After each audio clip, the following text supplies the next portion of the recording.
दोस्तों आज की इस वीडियो में हम बात करने वाले हैं माइग्रेशन सर्टिफिकेट क्या होता है। जैसे कि मान लीजिए आप एडमिशन लेने गए हैं, तब आपसे बोला गया है कि माइग्रेशन सर्टिफिकेट लाइए, तभी आप इस वीडियो पर आए हैं। तो आज की इस वीडियो में मैं आपको बता दूंगा कि माइग्रेशन सर्टिफिकेट क्या होता है, कहाँ से बनवाते हैं और इसका यूज़ कहाँ पर होता है। वो सारी चीज़ें आपको इस वीडियो में मिलने वाली है, तो इस वीडियो को कंप्लीट देखिएगा जिससे कि आपको माइग्रेशन सर्टिफिकेट के बारे में कंप्लीट नॉलेज हो पाए एंड सारी चीज़ें आप जान पाएँ।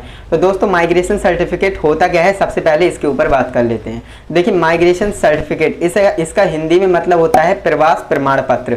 तो दोस्तों आप बात कर लेते हैं कि हमें इस सर्टिफिकेट की ज़रूरत कहाँ पड़ती है। तो दोस्तों अगर मैं सिंपल लैंग्वेज में कहूँ तो इसकी ज़रूरत हमें तब पड़ती है जब हम किसी बोर्ड या फिर यूनिवर्सिटी को चेंज करते हैं, यानी कि हम किसी एक पर्टिकुलर यूनिवर्सिटी या बोर्ड से ट्रांसफ़र कराते हैं किसी अदर बोर्ड या यूनिवर्सिटी में, तब हमें जो है माइग्रेशन सर्टिफिकेट की ज़रूरत पड़ती है। लेकिन अभी आपको समझ में नहीं आया होगा, मैं आपको एक एग्जांपल से बताता हूँ, तब आपको अच्छे से समझ में आएगा। मान लीजिए रमेश ने 10th पास कर लिया यूपी बोर्ड से, है ना, तो अभी उसको 12th भी पास करना होगा। तो अब उसने 10th पास कर लिया यूपी बोर्ड से, लेकिन अब वह चाहता है कि मैं 12th को जो है किसी अदर बोर्ड से पास करूं, यानी वो चाहता है कि मैं 12th बोर्ड सीबीएसई से पास करूं, है ना, सीबीएसई बोर्ड से 12th पास करूं। तो ऐसे में होगा क्या, देखिए बोर्ड यहाँ पर चेंज हो रहा है ना, वो पहले तो 10th यूपी बोर्ड से करता है, फिर इसके बाद जो है सीबीएसई बोर्ड से 12th करना चाहता है। तो ऐसे में जब वो सीबीएसई बोर्ड में 11th में एडमिशन लेने जाएगा ना, जैसे उसने 10th पास कर लिया, अब वो 11th 12th किसी अदर बोर्ड से करना चाहता है, तो जैसे ही वो एडमिशन लेने जाएगा, नाम लिखाने जाएगा किसी कॉलेज में, तो वहाँ पर उसे सभी कागजात के साथ जो भी डॉक्यूमेंट्स लगेंगे उसके साथ उससे मांगा जाएगा माइग्रेशन सर्टिफिकेट, है ना। तो माइग्रेशन सर्टिफिकेट की ज़रूरत हमें तभी पड़ती है जब हम किसी बोर्ड या फिर यूनिवर्सिटी को चेंज करते हैं। अब देखिए यहाँ पर तो रमेश ने बोर्ड को चेंज किया है ना। अब मान लीजिए ये जो है रमेश ने यूपी बोर्ड 10th से किया था, वो चाहता तो एम के बोर्ड, यू के बोर्ड, है ना, या फिर महाराष्ट्र बोर्ड, है ना। तो इस तरह से बोर्ड अगर चेंज हो रहे हैं तो यहाँ पर आपको माइग्रेशन सर्टिफिकेट की ज़रूरत पड़ेगी। यानी अगर आप किसी एक बोर्ड से दूसरे बोर्ड में ट्रांसफ़र करना चाहते हो तो वहाँ पर आपको माइग्रेशन सर्टिफिकेट की रिक्वायरमेंट होगी। अब मैंने आपको बोला था बोर्ड या यूनिवर्सिटी चेंज करने पर, है ना। मान लीजिए आपने जो है 12th पास कर लिया यूपी से, है ना, यूपी बोर्ड से 12th आपने पास कर लिया। अब आप जो है किसी यूनिवर्सिटी में एडमिशन लेंगे, है ना, मान लीजिए आप किसी पर्टिकुलर यूनिवर्सिटी में एडमिशन लेते हो, तो वहाँ पर भी आपको माइग्रेशन सर्टिफिकेट की ज़रूरत पड़ेगी, क्योंकि आप जो है बोर्ड या यूनिवर्सिटी चेंज कर रहे हो। जैसे कि मान लीजिए रमेश ने जो है 12th पास कर लिया यूपी बोर्ड से, अब वो जो है ग्रेजुएशन में एडमिशन लेने जाएगा। अगर वो होम स्टेट में, है ना, जिस स्टेट में उसने 12th पास किया उसी स्टेट में लेगा, तब उसे जो है माइग्रेशन सर्टिफिकेट की ज़रूरत नहीं होगी। लेकिन वो किसी अदर स्टेट से, है ना, किसी अदर स्टेट में जाएगा तो वहाँ पर उसे जो है माइग्रेशन सर्टिफिकेट की ज़रूरत होने वाली है। And friends, university to university अगर आप चेंज करते हैं तब भी आपको माइग्रेशन सर्टिफिकेट की ज़रूरत पड़ती है। जैसे मान लीजिए MJPRU एक यूनिवर्सिटी है, वहाँ से आपने BA BSc BCom जो भी आपकी बैचलर डिग्री है स्नातक की, है ना, ग्रेजुएशन आपने कर ली, एंड इसके बाद जब आप पोस्ट ग्रेजुएशन करने जाएंगे, है ना, तो आप जो है अगर यूनिवर्सिटी चेंज करेंगे, ध्यान से सुनिएगा, जैसे कि मान लीजिए आपने MJPRU से BA BSc BCom कोई भी ग्रेजुएशन पास कर ली, एंड इसके बाद आप जो है AKTU जो अब्दुल कलाम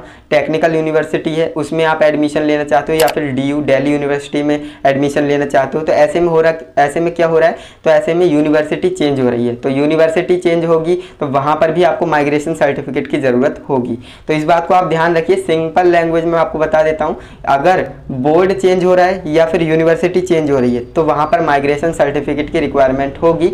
अगर ऐसा नहीं है तो नहीं होगी। जैसे मान लीजिए आपने 10th यूपी बोर्ड से किया एंड यूपी बोर्ड से ही आप 12th में यानी 11th में एडमिशन ले रहे हो, तो आपको माइग्रेशन सर्टिफिकेट की कोई ज़रूरत नहीं है, है ना, तो आप इजीली कर पाएंगे। लेकिन आप बोर्ड चेंज करेंगे तो वहाँ पर आपको माइग्रेशन सर्टिफिकेट की रिक्वायरमेंट होगी।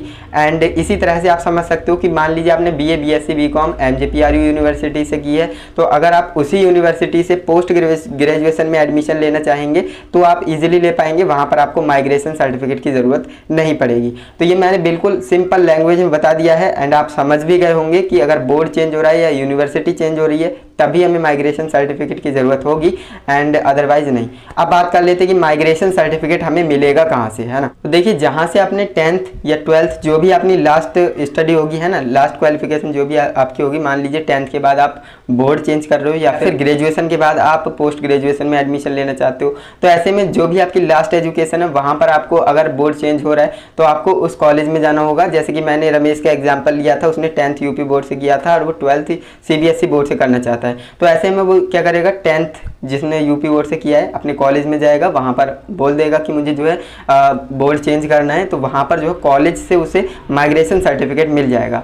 इसी तरह से अगर आप ग्रेजुएशन कर लिए हैं MJPRU से, अब जो है आप AKTU में जाना चाहते हो तो आप जा सकते हो। उसके लिए आपको करना क्या है, जिस भी कॉलेज से आपने ग्रेजुएशन की है उस कॉलेज में जाइए, वहाँ पर बोलिए कि मुझे माइग्रेशन सर्टिफिकेट चाहिए, तो वो ईजिली आपको बनाकर दे देंगे। एंड इसी तरह से आप जो है उसे आगे सबमिट कर सकते हैं एंड आपका एडमिशन हो जाएगा। तो ये काफ़ी आसान तरीके से मैंने आपको बताया है। वीडियो अच्छी लगी तो वीडियो को लाइक करिएगा एंड अगर आपको फिर भी कोई डाउट है तो कमेंट में जरूर बताइएगा, मैं आपके कमेंट में ही आंसर कर दूंगा। बाकी आपको वीडियो अच्छी लगी तो लाइक ज़रूर कीजिएगा, चैनल से जुड़ जाइए क्योंकि इसी तरह से इन्फॉर्मेटिव वीडियोज़ आपको इस चैनल पर देखने को मिलती हैं। बाकी हम मिलते हैं नेक्स्ट इंटरेस्टिंग इन्फॉर्मेटिव वीडियो के साथ, तब तक के लिए जय हिंद, वंदे मातरम।